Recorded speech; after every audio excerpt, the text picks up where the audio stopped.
Good morning class. Today we discuss about factor influencing rate of reaction. मतलब हमने क्या पढ़ा था, रेट ऑफ रिएक्शन के बारे में पढ़ा था कि रेट ऑफ रिएक्शन किसके ऊपर डिपेंड करती है, कंसंट्रेशन के ऊपर डिपेंड करती है। तो इसी प्रकार हमारे क्या आएंगे, अलग अलग प्रकार के क्या होते हैं, कुछ फैक्टर होते हैं जो क्या करते हैं, रेट ऑफ रिएक्शन के ऊपर डिपेंड मतलब इफेक्ट डालते हैं कि वो उसको स्लो भी करवा सकते हैं, फिर क्या करवा सकते हैं, उसको फास्ट भी करवा सकते हैं। अब देखो सबसे पहले हम पढ़ेंगे nature of the reactant. Nature of the reactant के अंदर देखो मैंने यहाँ क्या लिया है, दो रिएक्शन लिए हैं। एक रिएक्शन में मैंने क्या लिया, नाइट्रोजन मोनोऑक्साइड को ऑक्सीजन के साथ रिएक्शन करवाई तो क्या बना, वहाँ पे नाइट्रोजन डाइऑक्साइड बना। अब सेकंड रिएक्शन के अंदर देखो मैंने कार्बन मोनोऑक्साइड को ऑक्सीजन के साथ रिएक्शन करवाई तो क्या बना, वहाँ पे मेरे पास कार्बन डाइऑक्साइड बना। अब मैंने क्या बोला, नाइट्रोजन डाइऑक्साइड वाली रिएक्शन को फास्ट बोल दिया और नीचे वाली रिएक्शन जो कार्बन डाइऑक्साइड वाली थी उसको क्या बोल दिया मैंने, स्लो बोल दिया। ऐसा क्यों बोला मैंने, अब देखो जिस रिएक्टेंट का बॉन्ड यदि मेरा क्या होएगा, हार्ड होएगा, तो उस बॉन्ड को तोड़ने के लिए यानी कि प्रोडक्ट की फॉर्मेशन के लिए एनर्जी क्या देनी पड़ेगी, मेरे को ज़्यादा एनर्जी देनी पड़ेगी। एनर्जी ज़्यादा देनी पड़ेगी मतलब टाइम ज़्यादा लगेगा, तो इसका मतलब रिएक्शन क्या हो जाएगी, मेरी स्लो हो जाएगी। यदि रिएक्टेंट के बॉन्ड कैसे हैं, वीक हैं, तो वो इजीली टूट जाएंगे। कम एनर्जी की ज़रूरत होगी हमें, कम एनर्जी की ज़रूरत होगी तो इसका मतलब टाइम हमें क्या हुआ, रिएक्शन के अंदर कम लगेगा। टाइम कम लगेगा तो रिएक्शन इसका मतलब क्या होगी, वहाँ पे मेरी फास्ट होगी। ठीक है, तो हम बता देंगे ना ऐसे भाई, जो रेट नेचर होता है किसका, रिएक्टेंट का, वो रेट ऑफ रिएक्शन के ऊपर क्या इफेक्ट डालता है। ठीक है, सेकंड हम यहाँ पे पढ़ रहे हैं कंसंट्रेशन ऑफ द रिएक्टेंट के बारे में। कंसंट्रेशन ऑफ रिएक्टेंट क्या है भाई, रेट ऑफ रिएक्टेंट की कंसंट्रेशन के ऊपर क्या, कंसंट्रेशन उसके ऊपर क्या इफेक्ट डालती है। यदि कंसंट्रेशन हम क्या ले ले, ग्रेटर ले ले, कंसंट्रेशन हम क्या ले लें, ग्रेटर ले ले। किसकी कंसंट्रेशन ग्रेटर ली हमने, रिएक्टेंट की, तो हमारी जो रिएक्शन है, रेट ऑफ रिएक्शन थी या फिर जो रिएक्शन है हमारी, वो क्या हो जाएगी, फास्ट हो जाएगी। इसी प्रकार टेम्परेचर ले ले हम, तो टेम्परेचर भी रेट ऑफ रिएक्शन के ऊपर क्या करता है, डायरेक्टली प्रोपोर्शनल में इफेक्ट डालता है। मतलब यदि हम टेम्परेचर को इंक्रीज करते हैं तो हमारी रिएक्शन क्या हो जाती है, फास्ट हो जाती है। इसी प्रकार क्या होता है मेरा कैटालिस्ट क्या इफेक्ट डालता है यहाँ पे, मेरा कैटालिस्ट इफेक्ट डालता है increase the rate of reaction without involving consuming in the reaction. मतलब कैटालिस्ट रेट ऑफ रिएक्शन को बढ़ा तो देता है बट अपने आप को केमिकल इक्वेशन के अंदर कभी भी इन्वॉल्व नहीं करता। मतलब लास्ट में जैसे हमने रिएक्टेंट के अंदर जैसा कैटालिस्ट दिया था, लास्ट में प्रोडक्ट के साथ हमें कैटालिस्ट यूं का यूं मिलेगा। कैटालिस्ट कभी भी कंज्यूम नहीं होता। ठीक है, ये सिर्फ क्या करता है, रेट ऑफ रिएक्शन को इंक्रीज कर देता है। ठीक है, अब देखो फिफ्थ पॉइंट के अंदर हम पढ़ रहे हैं smaller is the particular size that is greater is the surface area faster is the reaction. यदि हमारा जितना ज़्यादा सरफेस एरिया होएगा, जितना ज़्यादा सरफेस एरिया होएगा, उतनी ही रिएक्शन क्या होगी हमारी, फास्ट हो जाएगी। क्या होगी हमारी रिएक्शन, उतनी ही फास्ट होएगी। ठीक है, अब रेट ऑफ रिएक्शन के ऊपर जो लाइट का इफेक्ट है, लाइट का इफेक्ट क्या होता है, लाइट की जो इंटेंसिटी होती है यदि इंक्रीज हो रही है हमारी, तो रेट ऑफ रिएक्शन भी हमारी क्या होगी, वहाँ पे इंक्रीज होगी। तो हमने यहाँ पे क्या क्या पढ़ा, स्टार्टिंग वाला तो हमने क्या पढ़ा, नेचर ऑफ द रिएक्टेंट पढ़ा, फिर हमने क्या पढ़ा, कंसंट्रेशन ऑफ रिएक्टेंट का, फिर टेम्परेचर का, फिर हमने किसका इफेक्ट देखा, वहाँ पे कैटालिस्ट का इफेक्ट देखा। कैटालिस्ट के इफेक्ट के बाद हमने किसके इफेक्ट को देखा, कैटालिस्ट के इफेक्ट के बाद हमने इंटेंसिटी को देखा, लाइट की जो इंटेंसिटी का उसके ऊपर क्या इफेक्ट हो रहा है। और इसके साथ साथ हमने क्या देखा भाई, जो रिएक्टेंट है वो कंसंट्रेशन के साथ भी तो इंक्रीज हो रहा है भाई। रिएक्टेंट की कंसंट्रेशन इंक्रीज कर देंगे तो रेट ऑफ रिएक्शन भी हमारी क्या हो जाएगी, वहाँ पे इंक्रीज हो जाएगी।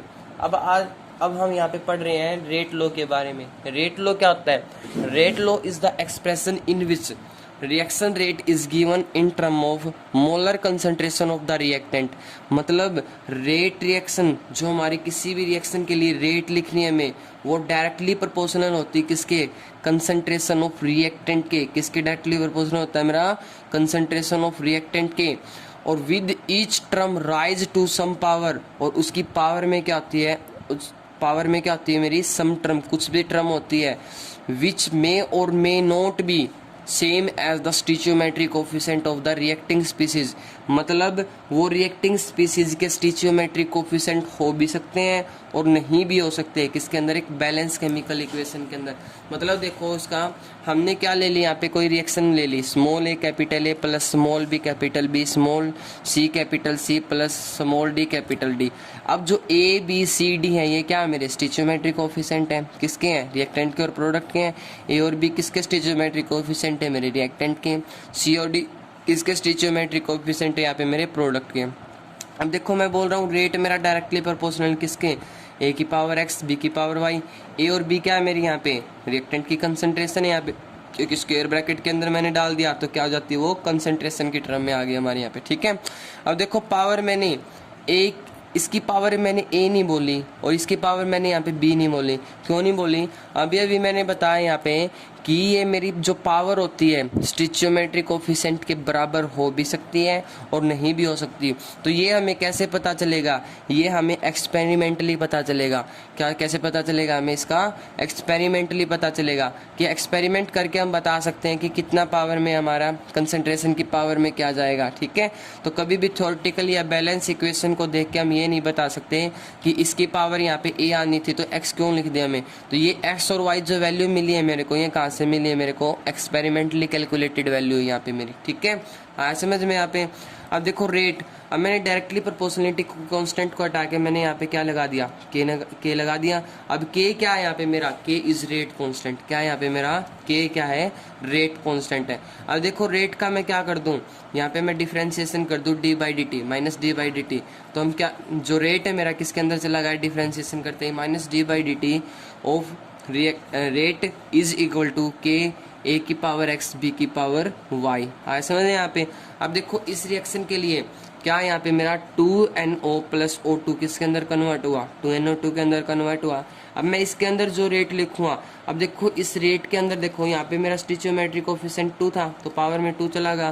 तो एक्सपेरिमेंटली ये वैल्यू कैलकुलेट की गई कि जो यहाँ पे मेरा 2 है किसके लिए, इसकी पावर में जाएगा, ठीक है। तो ये जरूरी नहीं है, मैंने पीछे भी बताया था आपको कि यहाँ पे क्या है, इस रिएक्शन के लिए तो यहाँ ये ठीक है भाई, स्टिचियोमेट्रिक कोफिशिएंट इसका पावर में चला जाएगा। बट हर इक्वेशन के अंदर हमारा जरूरी नहीं है कि स्टिचियोमेट्रिक कोफिशिएंट किसके अंदर जाए, पावर के अंदर जाए। क्यों, क्योंकि एक्सपेरिमेंटली कैलकुलेटेड वैल्यू से हमें पता चलेगा कि हमारी वैल्यू क्या पावर के अंदर क्या आ जाएगी, ठीक है। हाँ समझ में यहाँ तक। अब देखो अब मैंने क्या लिया था यहाँ पे, मैंने क्या लिया यहाँ पे, रेट लिया। अब मैंने रेट लेने के बाद क्या किया, रेट किसके बराबर बोला था मैंने, rate is equal to k a की पावर एक्स बी की पावर वाई। अब मैं क्या कर दूं भाई, जो ए और बी मैंने कंसंट्रेशन ली थी उनको मैं क्या बोल दूं, 1 मोल पर लीटर बोल दूं। तो रेट किसके इक्वल हो जाएगा, दोनों के वैल्यू 1 पुट कर दूं यहाँ पे, तो रेट किसके इक्वल होगा, मेरा के इक्वल होगा। तो के क्या था मेरा, रेट कांस्टेंट। तो मैं क्या बोल सकता हूँ, रेट कांस्टेंट मेरा किसके बराबर हो सकता है, यदि मेरी जो कंसंट्रेशन है, दोनों रिएक्टेंटों की जो कंसंट्रेशन है वो किसके बराबर हो जाए, 1 मोल पर लीटर के बराबर हो जाए। तो हम क्या बोल सकते हैं भाई, जो रेट कांस्टेंट है किसके बराबर हुआ, मेरा रेट के बराबर हुआ, ठीक है। अब देखो characteristic of rate constant, rate constant के कैरेक्टरिस्टिक के बारे में पढ़ेंगे। Greater is the value of the rate constant faster is the reaction. जितनी वैल्यू इंक्रीज होगी हमारी के की तो उतनी ही फास्टर क्या होगी, मेरी रिएक्शन होगी, ठीक है। Each reaction has a definite value of the rate constant eight a particular temperature. कोई भी गिवन रिएक्शन के लिए, एक पर्टिकुलर रिएक्शन के लिए किसी भी पर्टिकुलर टेम्परेचर के ऊपर रेट कांस्टेंट की वैल्यू क्या आती है मेरी, क्या होती है रेट कांस्टेंट की वैल्यू मेरी, क्या होती है, रेट कांस्टेंट की वैल्यू डेफिनिट होती है, ठीक है। तो each reaction as a definite value, यानी कि उसकी एक कांस्टेंट वैल्यू होती है किसी पर्टिकुलर टेम्परेचर के ऊपर किसी एक रिएक्शन के लिए, ठीक है।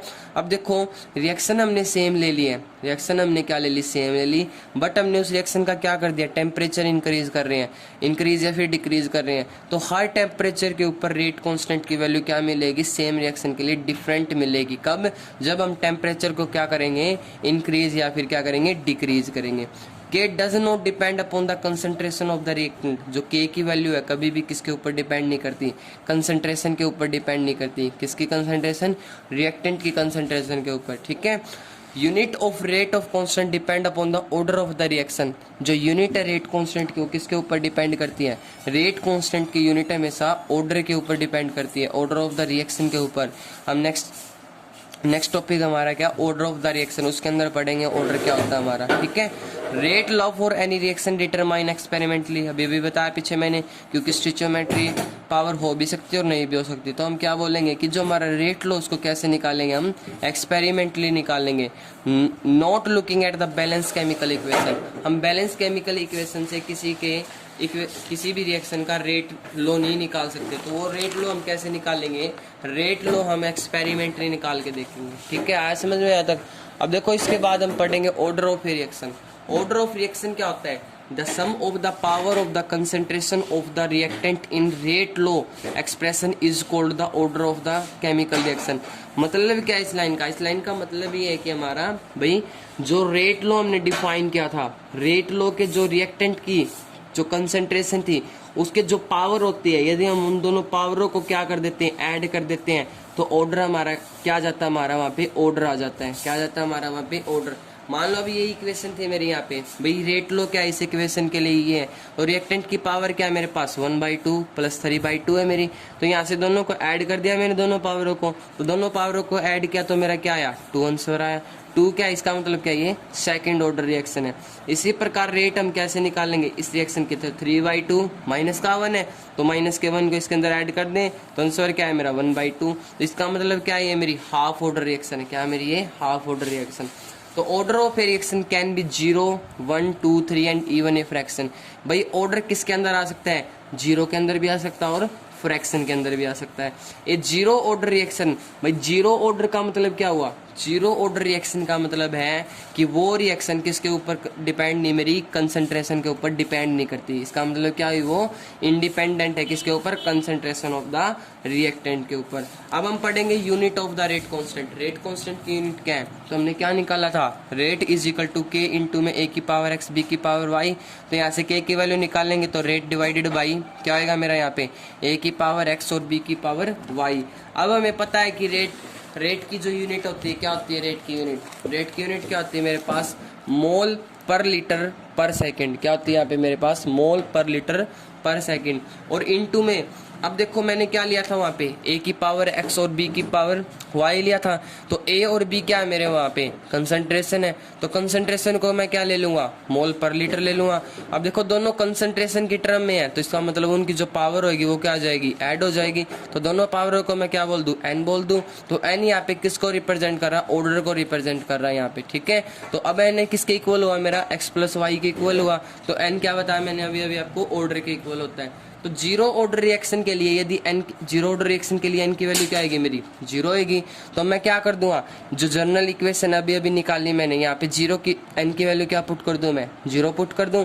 तो मेरा जो रेट कांस्टेंट की वैल्यू आएगी वो क्या आएगी, मोल पर लीटर पर सेकंड। तो 0 ऑर्डर रिएक्शन के लिए अभी पीछे क्या बताया था कि 0 ऑर्डर रिएक्शन के लिए, 1 ऑर्डर रिएक्शन के लिए और सेकंड ऑर्डर रिएक्शन के लिए जो वैल्यू होती है रेट कांस्टेंट की वो क्या होती है, सभी के लिए अलग अलग होती है यूनिट की वैल्यू।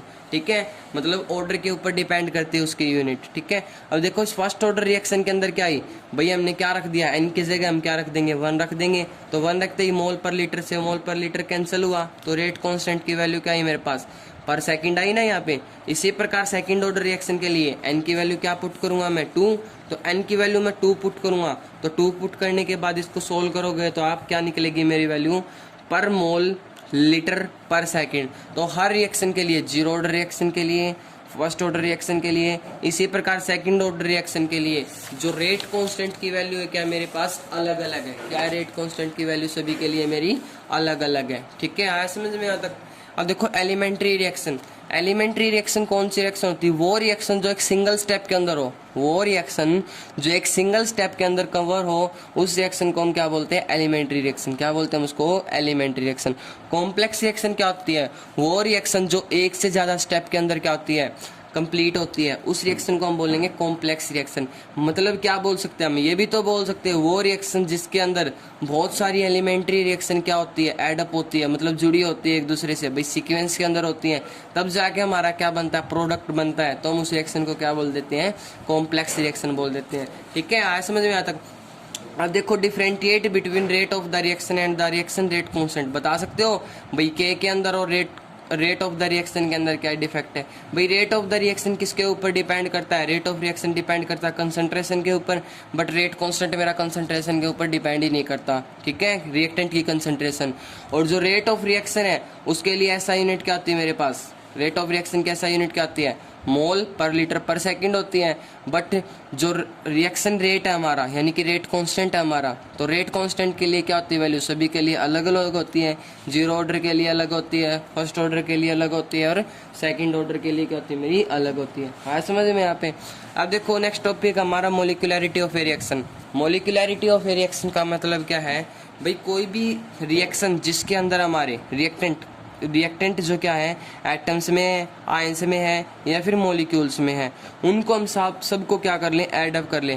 भाई किसी भी रिएक्शन के अंदर जो रिएक्टेंट है, भाई मेरे कितने रिएक्टेंट प्रेजेंट है, कितने एटम प्रेजेंट है, कितने आयंस प्रेजेंट है, कितने मॉलिक्यूल्स प्रेजेंट है किसी भी केमिकल रिएक्शन के अंदर, तो हम उसको क्या बोल देते हैं, उस रिएक्शन की मोलिकुलरिटी। क्या बोल देते हैं हम उसको, उस रिएक्शन की मोलिकुलरिटी। तो molecularity is a simply the sum of the molecules, बताया था अभी भाई मॉलिक्यूल्स प्रेजेंट है, तो भाई उस रिएक्शन के जो रिएक्टेंट के मॉलिक्यूल है, भाई डिफरेंट रिएक्टेंट के जो मॉलिक्यूल है किसी बैलेंस केमिकल इक्वेशन के अंदर, हम उनको क्या कर लेंगे, ऐड अप कर लेंगे। तो ऐड अप करने के बाद हमारी वो क्या आ जाएगी, उस रिएक्शन की मोलिकुलरिटी आएगी। क्या आएगी हमारी उस रिएक्शन की, वो मोलिकुलरिटी आएगी। अब देखो हम एलिमेंट्री रिएक्शन के अंदर पढ़ रहे हैं, भाई हमारे पास एलिमेंट्री रिएक्शन किसकी, O2Fe कन्वर्ट हुआ किसके अंदर, O2 + Fe के अंदर।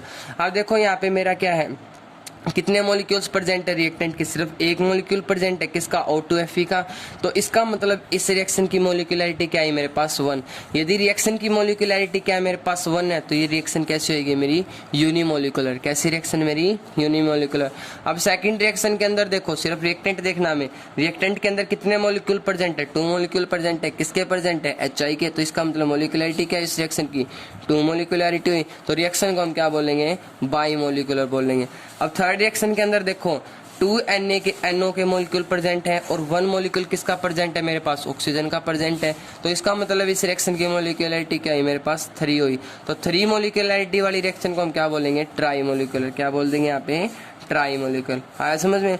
अब देखो कभी भी एलिमेंट्री रिएक्शन के लिए कभी भी मोलिकुलरिटी की वैल्यू 3 से ज़्यादा नहीं होती। क्यों नहीं होती, क्योंकि मोलैरिटी के लिए क्या आएगी, जो कोलिजन होते हैं। अब देखो किसी भी रिएक्शन को करने के लिए जो एलिमेंट्री रिएक्शन होती है, तो उसके अंदर क्या आते हैं, मॉलिक्यूल्स के कोलिजन होते हैं एक दूसरे से।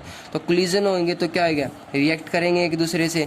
तो अब देखो यदि मेरे मॉलिक्यूल्स ज़्यादा हो जाएंगे, तो वो एक दूसरे से कोलिजन करने की जो टेंडेंसी है वो क्या हो जाएगी मेरी, कम हो जाएगी, वेरी स्मॉल टेंडेंसी हो जाएगी। तो टेंडेंसी यदि मेरी स्मॉल हो जाएगी, तो इसका मतलब रिएक्टेंट जो रिएक्शन होने की जो टेंडेंसी है वो भी कम हो जाएगी। तो इसलिए मैं क्या कह सकता हूँ कि जो मोलिकुलरिटी है किसके लिए, एलिमेंट्री रिएक्शन के लिए 3 से ज़्यादा नहीं होती। क्यों, क्योंकि कोलिजन की टेंडेंसी कम होएगी। कोलिजन की टेंडेंसी कम होएगी तो रेट, जो रिएक्शन है हमारी, जो रिएक्शन की रेट की टेंडेंसी है भाई, रिएक्टिंग की जो टेंडेंसी थी मेरी, भाई जो रिएक्शन होएगी, ठीक है, वो टेंडेंसी क्या हो जाती है मेरी, घट जाती है, डिक्रीज हो जाती है, ठीक है। तो कभी भी अभी तक तो ऑब्जर्व किया नहीं गया कि भाई एलिमेंट्री रिएक्शन की जो क्या होती है मोलिकुलरिटी 3 से ज़्यादा होती है, अभी तक ऑब्जर्व नहीं किया। अब देखो यदि किसी भी रिएक्शन के लिए यदि मोलिकुलरिटी 3 से ज़्यादा होगी, तो वो रिएक्शन कैसी होगी मेरी, कॉम्प्लेक्स रिएक्शन होगी। यदि मेरी मोलिकुलरिटी, मैंने क्या बोला, एलिमेंट्री के लिए 3 से ज़्यादा नहीं होगी। अब देखो यदि मोलिकुलरिटी क्या हो जाएगी मेरी, भाई किसी भी रिएक्शन के अंदर मेरे 3 से ज़्यादा मॉलिक्यूल्स प्रेजेंट है रिएक्टेंट के अंदर, तो इसका मतलब वो रिएक्शन कैसी है मेरी, कॉम्प्लेक्स रिएक्शन है। कैसी है मेरी रिएक्शन, वो कॉम्प्लेक्स रिएक्शन है वहाँ पे, ठीक है। आया समझ में यहाँ तक। अब देखो कॉम्प्लेक्स रिएक्शन के अंदर, अब देखो इसके बाद पढ़ेंगे हम रेट डिटर्मिनेटिंग स्टेप। मैंने बताया था कि आपको कॉम्प्लेक्स रिएक्शन क्या होती है, भाई जो रिएक्शन मेरी एक से ज़्यादा स्टेप के अंदर कवर होती है, उस रिएक्शन को मैं क्या बोलता हूँ, कॉम्प्लेक्स रिएक्शन बोलता हूँ। तो अब कॉम्प्लेक्स रिएक्शन के अंदर देखो, कॉम्प्लेक्स रिएक्शन के लिए हम पढ़ रहे हैं rate determining step. Rate determining step क्या होता है भाई, रिएक्शन का स्लोवेस्ट स्टेप, रिएक्शन का स्लोएस्ट स्टेप जो किसको डिटरमाइन करता है, ओवरऑल रिएक्शन को बताता है। भाई जो ओवरऑल रिएक्शन को जो कंट्रोल करता है, भाई रिएक्शन का वो स्टेप कौन सा आएगा, वो स्लोएस्ट स्टेप होएगा जो ओवरऑल रिएक्शन को क्या करता है, कंट्रोल करता है। उस स्टेप को हम क्या बोलते हैं, रेट डिटर्मिनेटिंग स्टेप। क्या बोलते हैं उसको, रेट डिटर्मिनेटिंग स्टेप।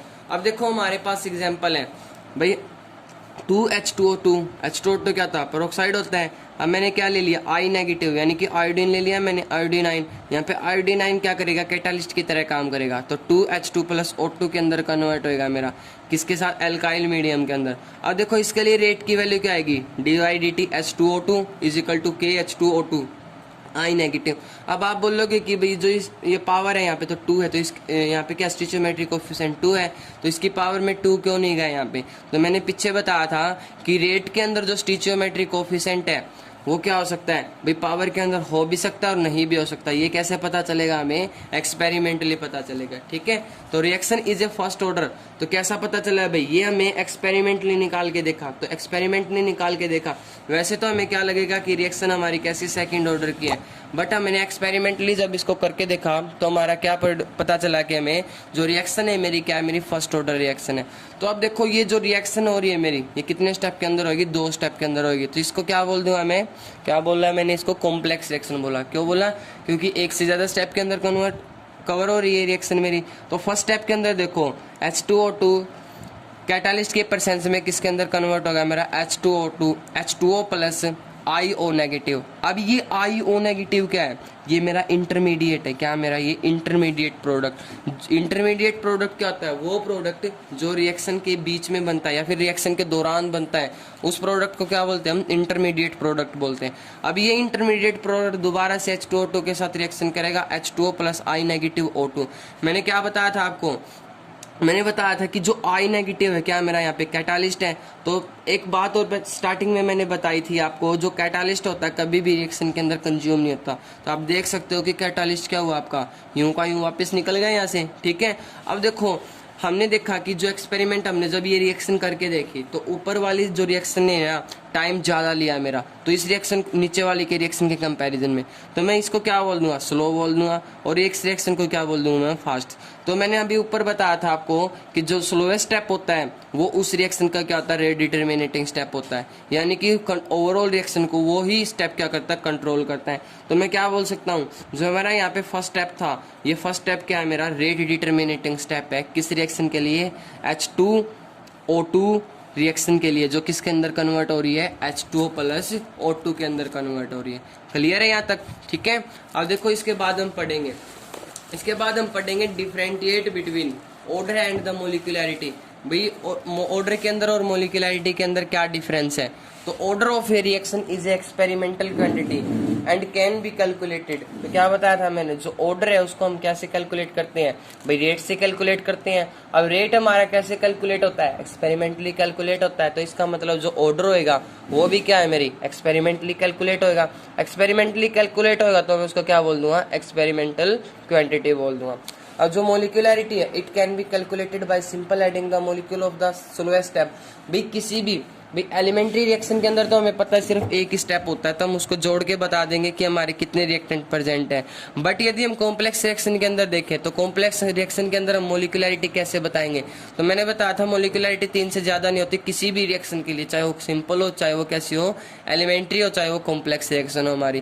तो कॉम्प्लेक्स रिएक्शन के लिए तो आप बोलोगे सर इसके अंदर बहुत सारे रिएक्टेंट प्रेजेंट थे, बहुत सारे रिएक्टेंट के मोलिक्यूल प्रेजेंट थे, तो 3 से ज्यादा उसकी क्यों नहीं हो सकती। तो 3 से ज्यादा इसलिए नहीं हो सकती क्योंकि उसकी तो जो मोलिकुलरिटी है कॉम्प्लेक्स रिएक्शन के केस में हम कहाँ से निकालते हैं, सोलर स्टेप से निकालते हैं। कहाँ से निकालेंगे, सोलर स्टेप से।